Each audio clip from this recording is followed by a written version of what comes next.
할렐루야. 금요일 새벽에 오신 우리 성도님들을 환영하고 축복합니다. 우리 서로 인사하실까요? 반갑습니다.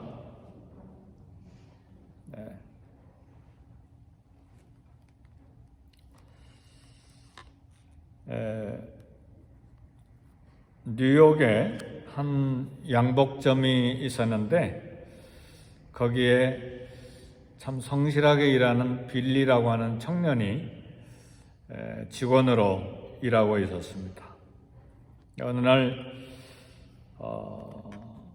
신사 손님이 한 분이 들어오셔서 양복을 고르는데 갈색 양복, 밤색 컬러가 있는 양복을 하나 골랐습니다.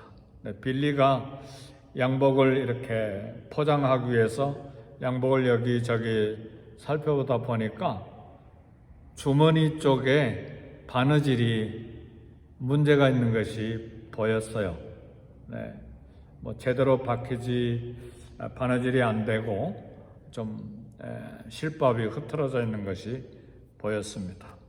그래서 손님에게 말하기를 죄송합니다. 주머니에 바느질이 제대로 안 돼서 다른 양복을 좀 고르시죠. 그러니까 이 손님으로 온 신사가 쭉 둘러보더니 빌리에게 이야기를 했습니다. 내 마음에 맞는 옷이 없네. 나중에 한번 다시 오겠네 하고 이제 가게 밖으로 나갔어요. 근데 그 뒤에서 지켜보던 주인이 손님이 나가자마자 빌리에게 뎁다 소리 지르면서 너 그렇게 장사해가지고 우리 집 망해먹겠다. 어떻게 손님이 좋아하는 양복을 그대로 잘 포장해서 드리지 않고 바느질에 흠이 있다고 이야기하고 다른 거 고르라고 이야기해서 양복 한 벌 파는 거 이렇게 참 손해보게 만들었느냐. 당장 나가라. 그리고는 빌리의 아버지에게 전화를 걸어서 아는 사이니까 자네 아들 해고했네. 퇴직금은 모자라지 않게 주겠네. 섭섭하지 말게. 아버지가 깜짝 놀래가지고 웬일인가 좀 자세한 걸 좀 이야기해보게.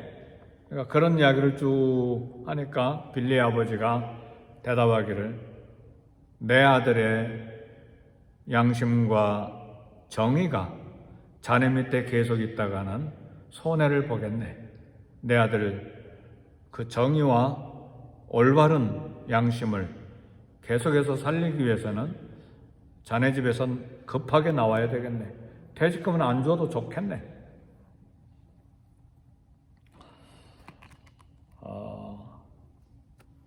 우리 사람에게는 누구에게나 자신의 인격이 있습니다.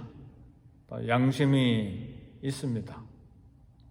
근데 특별히 하나님을 믿고 예수님을 믿는 우리 성도들에게는 신앙 인격이라는 것이 있습니다.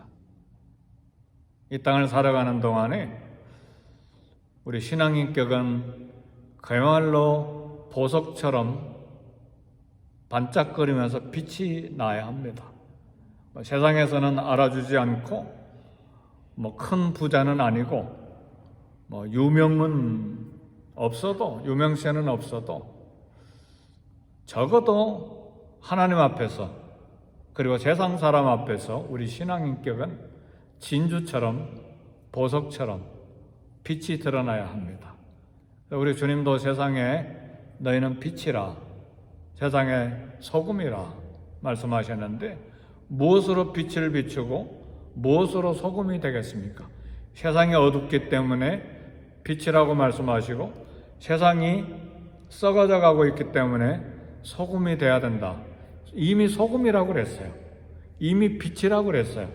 그래서 우리의 신앙 인격은 정말 주님을 닮아가는 아름다운 신앙, 인격, 성품, 그런 삶으로 계속해서 만들어져 가야 되고 계속해서 주님을 닮아가야 됩니다. 평생에. 그래서 우리는 생각하는 것부터 많이 수정해야 되고 우리 입술에 나오는 혀의 말도 얼마나 많이 고쳐야 되는지 몰라요. 우리의 양심, 생각, 그리고 혀의 말, 그리고 손과 발의 행동까지도 날마다 주님을 닮아가기에 애를 써야 됩니다.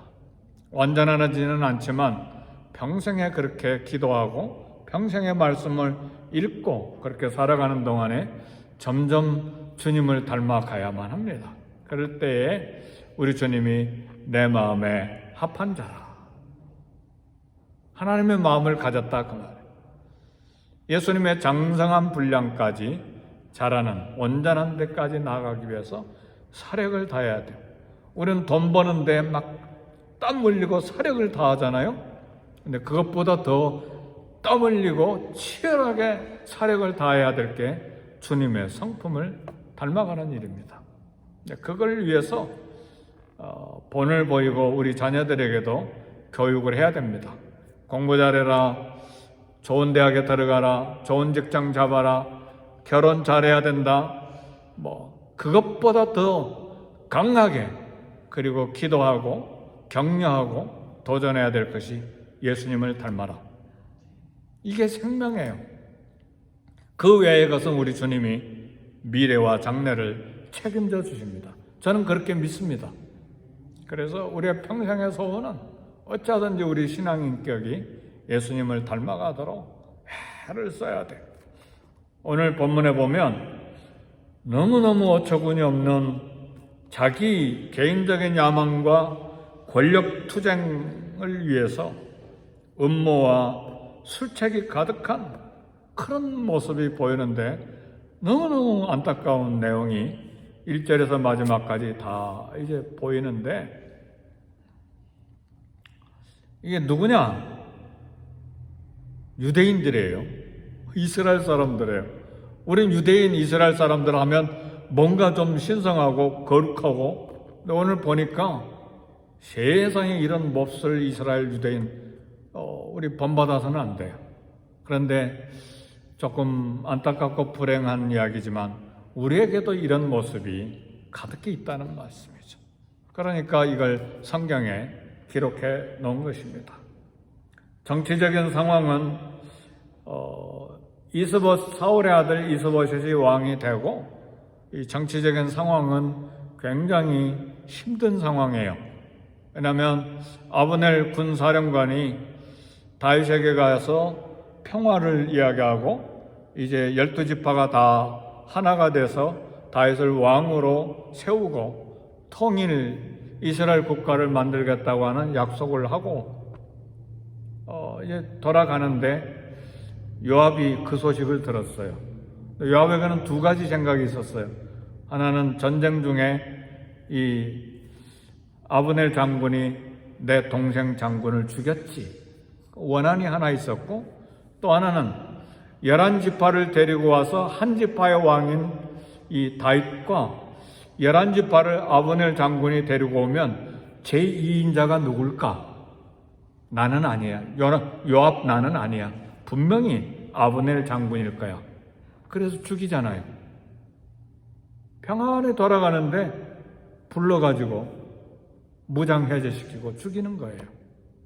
이게 참 개인적인 야망, 권력 투정의 음모, 술책이 막 이스라엘 사람들 이들 가운데 팽배해 있는 거예요. 이런 일은 사회에만 있는 것이 아니에요. 잘못하면 우리도 거기에 빠질 수가 있어요.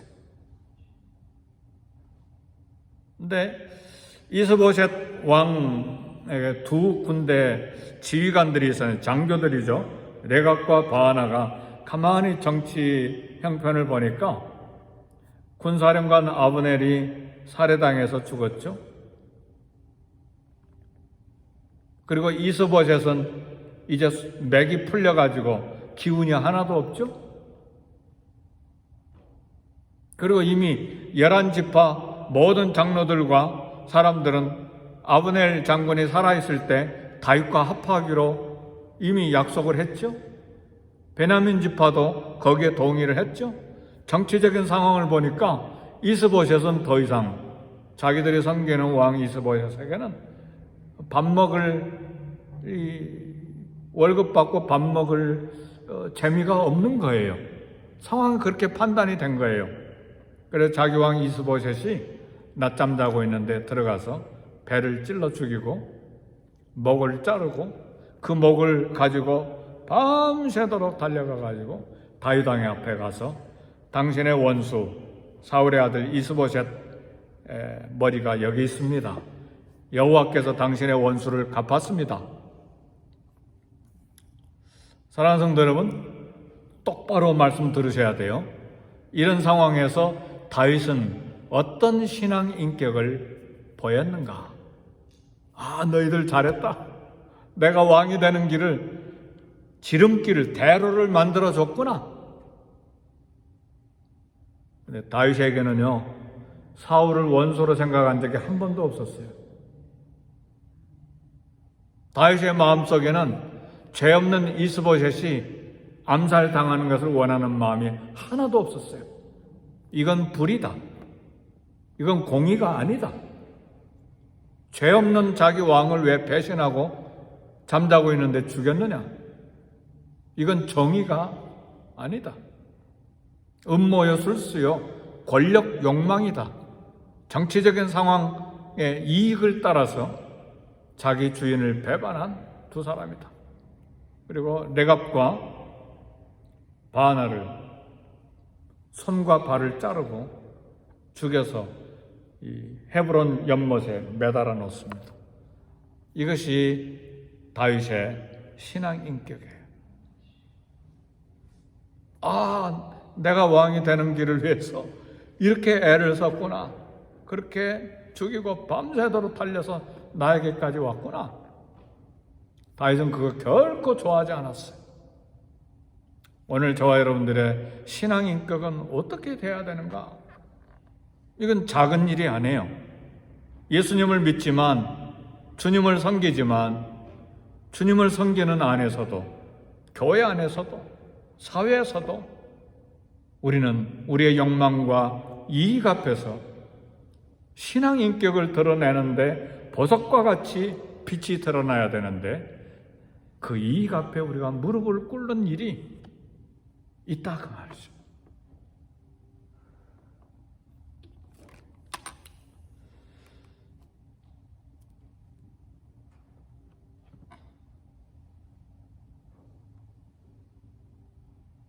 우리의 성공의 길, 무엇으로 성공의 길을 가는가? 무엇이 정의이고 무엇이 옳은 것인지를 우리는 판단해야 합니다. 다윗은 이 악에 대해서 분노했어요. 잘못했구나 그 정도가 아니라 분노했어요. 왜냐하면 요압 장군도 마찬가지고 이 레갑과 바나도 심각한 잘못을 저지른 게 있는데 정의를 배반하고 자기 욕망을 위해서 사적인 그런 행동을 했을 뿐만 아니라 이스라엘 11지파가 분노하고 완전히 다윗을 대적하는 길로 나가게 할 뻔했어요. 모두 다 다윗이 아브넬 장군을 죽였구나. 다윗이 이 레갑과 바나를 통해서 이스봇 왕을 죽였구나. 11지파가 이렇게 인식이 되면 어떻게 됩니까? 이건 통일 왕국은 끝장나는 것이죠. 그런 면에서도 다윗은 예리하게 분석한 거예요. 그래서 요압 장군은 저주했죠. 그래서 요압 장군 나중에 다윗이 솔로몬 아들에게 이야기하죠. 그 백발로 편안하게 가게 하지 마라. 그래서 솔로몬이 장군을 시켜서 요압을 죽이게 만들죠. 그리고 레갑과 바나는 처형합니다. 그러니까 다윗의 인격이라고 신앙 인격이라고 하는 것은 경쟁자인 이스보셋이 사라졌다고 기뻐하지 않았어요. 우리의 경쟁자가 사라지면 이제 편안하다 박수치는 그런 못된 심보가 있잖아요. 잠언은 이야기합니다. 아주 율법에도 이야기해요. 원수가 길 가다가 넘어졌다고 기뻐하지 마라. 하나님이 기뻐하는 걸 싫어하신다. 우리는 내 경쟁자, 내 원수 무너지고 잘못되고 험이 생기면 그래? 조금 더 이야기해줘. 얼마나 커피집이 난리가 나는지 몰라요.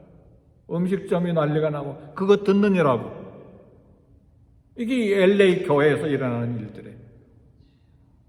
우리 신앙 양심은 그래서는 안 돼. 다윗은 이 악에 대해서 분노했어.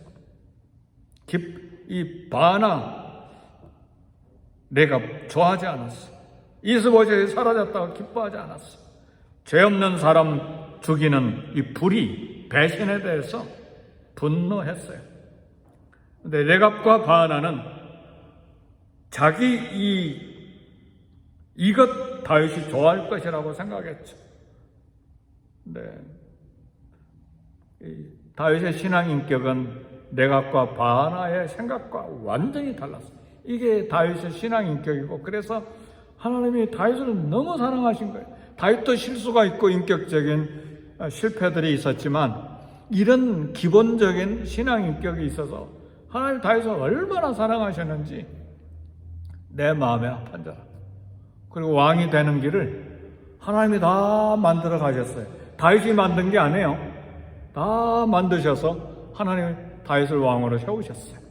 그래서 우리의 성공은요, 내가 앞서 달려가고 내가 계획하고 내가 술수와 음모를 세운다고 해서 성취되는 게 아닙니다. 하나님은 허락하셔야 돼요. 우리 자녀들에게 이거 분명히 가르쳐줘야 되고, 우리도 마지막 순간까지 이 신앙 인격을 세우는데 애를 써야 돼요. 다윗은 하나님이 자신을 돌보신다고 믿는 신앙 인격이었어요. 눈앞의 이익보다 정의를 더 중요하게 생각했어요. 다윗은 하나님이 모든 것을 통치하신다고 믿는 신앙 인격이었어요. 그래서 하나님이 이루어 주실 때를 기다렸어요. 왜요? 사무엘이 오래전에 자기를 왕으로 세우는 하나님의 뜻을 기름을 부어서 보여주셨잖아요. 그러니까 그러면 하나님이 이루신다. 내가 앞서가서 내 정적 원수를, 경쟁자를 없애고 내가 왕이 되기 위해서 스스로 앞장서서 나간다. 이건 북쪽 이스라엘 왕들의 쿠데타의 역사예요.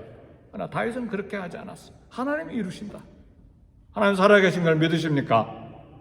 하나님 이루 가심을 믿으십니까? 그럼 가만히 있어도 돼요. 믿고 기도하고 말씀대로 살아가고 순종해 가면 하나님이 길을 만들어 주시는 거예요. 어떻게 11지파와 자기 한 지파 유다 지파가 합해서 자기가 통일 왕국의 왕이 됩니까? 다윗은 화살 하나 날리지 않았어요. 칼 하나 빼지 않았어요. 하나님이 다 만들어 주신 거예요. 이것이 다윗의 하나님의 섭리의 손을 믿는 신앙 인격이었어요. 하나님의 정의를 세우는 신앙 인격은 불의한 이익에 내 삶을 맡기지 않아요. 불의한 인격에 절대로 맡기지 마세요. 불의한 돈, 불의한 성공, 불의한 성취, 그게 내 삶을 맡기면 안 돼요.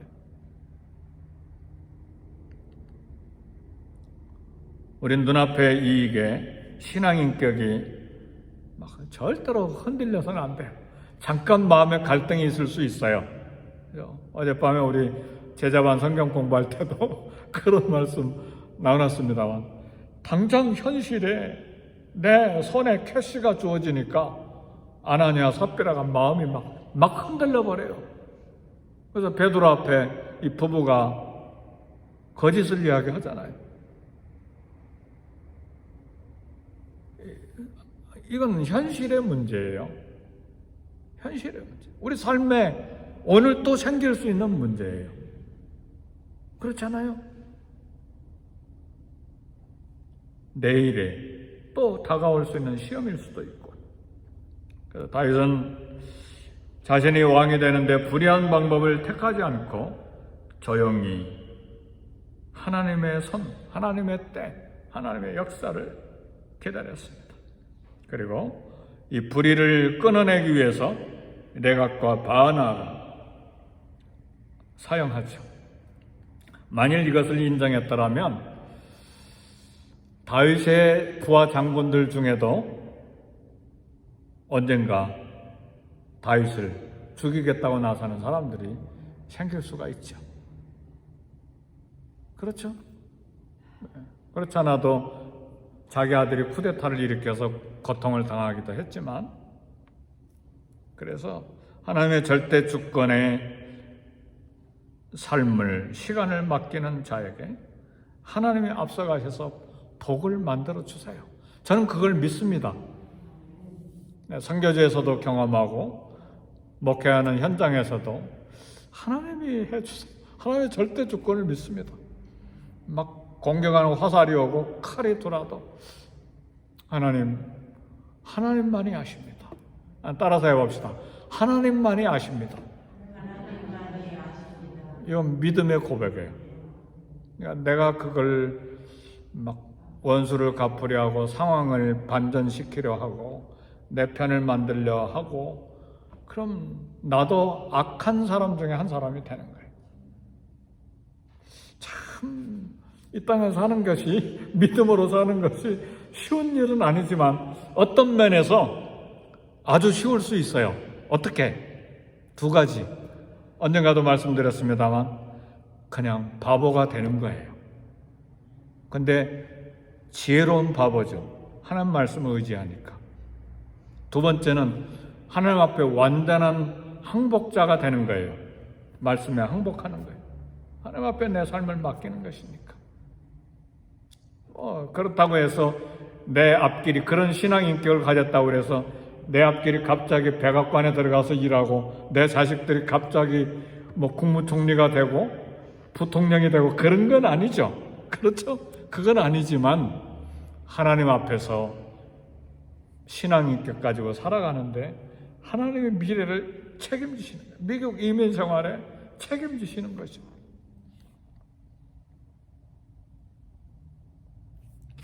말씀을 마칩니다.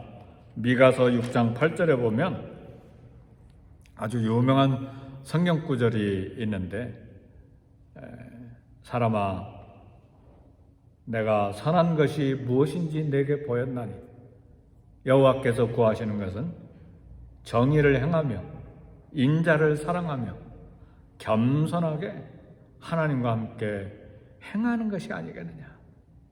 미가서 6장 8절 유명한 성경 구절입니다. 이런 건 하나 외우고 다니는 게 좋습니다. 우리 생활의 진리요 생명이니까요. 세 가지를 이야기했어요. 공의를 행하고 인자를 사랑하고 겸손하게 하나님과 함께 행하는 거예요. 이것이 내가 선한 것이 무엇인지 내게 보여준 것이고 내가 내게 구하는 것이 아니겠느냐.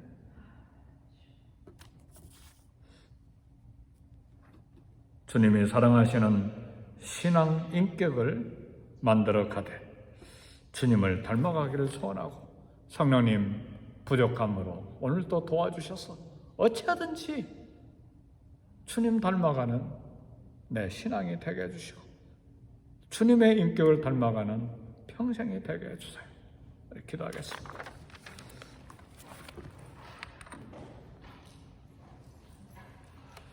기도하실 때에 오늘은 선교사님들을 위해서 기도하시고, 어제 볼리비아 최정래 선교사님, 조이채 선교사님 눈 수술을 받았을 텐데 아직 결과를 못 들었습니다. 잘 회복되도록 위해서 기도하시고, 우리 파송 선교사님들, 협력 선교사님들을 위해서 기도하시고, 먼저 교회를 위해서 교역자들과 ENKM 썬데이 스쿨을 위해서 기도하시고, 그리고 우리 LA 땅과 또 세계 선교지 위해서 기도하시고, 우리 자녀들과 우리 가정과 미국 이민 생활, 우리 직장을 위해서 우리 함께 기도하겠습니다. 하나님 아버지, 오늘 말씀을 듣고 도전을 받고 하나님의 뜻대로 사는 신앙 인격을 어찌하든지 하나님 우리 삶에 정착시키기를 원하오니 부족한 저희들 가운데 성령님 인도하시고 주여 은혜 베풀어 주셨습니다. 하나님 오늘도 주님을 닮아가는 일에 우리의 삶을 드리게 하시고 우리의 마음의 소원 우리의 어찌하든지 주께 간구가 주님을 닮아가는 아름다운 삶으로 아름다운 신앙인격으로 계속해서 건축되어 가게 해주셔서 주님 앞에 쓰임받는 복된 삶이 되게 하시고 하나님이 결국 우리 믿음의 생활 우리의 장래와 미래를 책임져 주시고 미국 이민 생활을 이끌어 주실 것을 간절히 바라고 소원합니다. 주여 이 아침 이 시간 우리와 우리 자녀들과 교회를 위해서 선교지를 위해서 기도하며 우리 직장을 위해서 기도하는 사랑하는 성도들 주님을 닮아가기 위한 평생의 삶을 위해서 간구하는 사랑하는 성도들을 위해서 하나님 축복하고 기도합니다. 만나주시고 음성 들려주시고 주의 얼굴을 보여주시고 주여 감동시켜 주셔서 주님의 뜻대로 살기를 결단하는 복된 기도의 시간 되게 하시고 응답받는 간증이 많아지게 해 주시옵소서.